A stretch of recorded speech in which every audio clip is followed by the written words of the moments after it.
And turning now to what was going to be the debut of the biggest, most powerful rocket ever built by humans. But just an hour ago, we saw SpaceX scrub the launch of its Starship V3 rocket. This was a super anticipated launch. The rocket is the newest version with a whole lot of upgrades from the inside to the outside to the launch pads. So much tweaked and redesigned. The booster, the engines, the flame trench. But the scrub, it is not the first setback for Starship. The rocket has seen a lot of successes, a lot of things that people thought couldn't happen, and then a lot of explosive failures, some exploding in the sky, disintegrating on re-entry. Last week, there was also some sort of accident that happened at Starbase facility in Texas where there was a worker, a contractor, who died. Now SpaceX is going to wait another day to continue its ambitious timeline to make Starship fully reusable and eventually, possibly, the backbone of the missions to the moon and Mars and beyond, all while Elon Musk is preparing for SpaceX to go public in what could be an astronomical IPO, the biggest in the market's history. So joining us now to talk a little bit about all of this is former NASA astronaut Stephen Robinson. Steve, great to see you. First off, the launch we held at 40 seconds, T minus 40 seconds, and then it kept recycling over and over again. Do we know what happened? Oh, we don't know exactly what the scrub happened, but there's a lot of, as you said, a lot of new things in this rocket. They've never been tried in their current form, and there's an awful lot of very careful engineers who want to make sure this all goes right. So if something is not even going wrong, but if they're showing signs on a sensor or two that they don't know why it's showing that way, they're gonna stop and wait. And I think that's what happened today.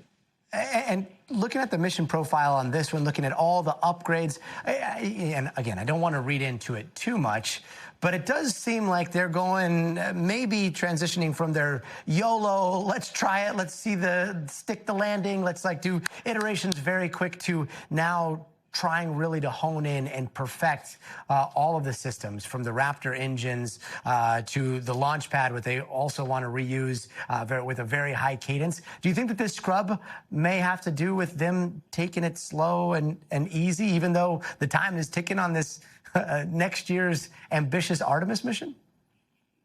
Well, they definitely want to get it right. And the word used is very important, the reusability. So it's both reliability and reusability that have to be attained by this rocket. This rocket, there's so much newness to it that it hasn't been tried at all. So we don't know about the reliability, and we certainly don't know about reusability. So it has to be, it's not just a proof that it can fly into the sky. Yeah, and we've been waiting for specifics from SpaceX for quite some time. I was watching the stream, and some of the specifics kind of came from animations. It was the first time that we've seen the new fins. They want to actually, I've got my little friend here, but it looks like they're going from 4 fins to 3 fins, and then they're thinking about using these fins to land the rocket. And then, I don't know if we have this, but Steve, did you see the animations of their lunar base? Because I'm pretty sure I saw something that didn't look like rockets. It's not this one, but it looked like this thing called mass drivers. There were these two strips that they had on their lunar base. And if I'm not mistaken, mass drivers, that is like getting stuff off of the lunar surface, not with rockets, but like catapult launching them and just yeeting them straight into space. Is that part of the official plans right now? There's so many different ideas. There's flinging things. There's things that hop. There's things that drive. There's ideas of rails, elevated rails to get out of the very dangerous dust. This is one of the things that's really exciting. You know, the moon is so unlike Earth that all the ideas that we've proven here on Earth probably aren't going to work on the moon, but a bunch of ideas that would never work here might work there, and that's exciting. Right. You got to contend with the regolith, and then all of a sudden, you have 1/6 of the gravity, so you can bounce around like crazy. Now, when do you think that this launch is going to happen? Do you think it looks like tomorrow, or the launch windows that we're seeing, looking good right now? Yeah, I think tomorrow's looking pretty good, and an awful lot of people, the entire space community around the world is looking forward to this, because this is a rocket unlike has ever been launched before. It's not just another rocket. It's not just another Starship from SpaceX. This is really a new deal.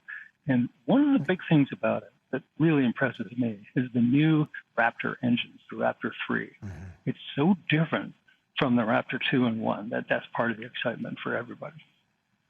Yeah, those Raptor engines, I mean, they look like so streamlined. It's almost like you're missing half of the engine. And no, you find out it's even more efficient. We'll see how it flies. Hopefully that happens soon.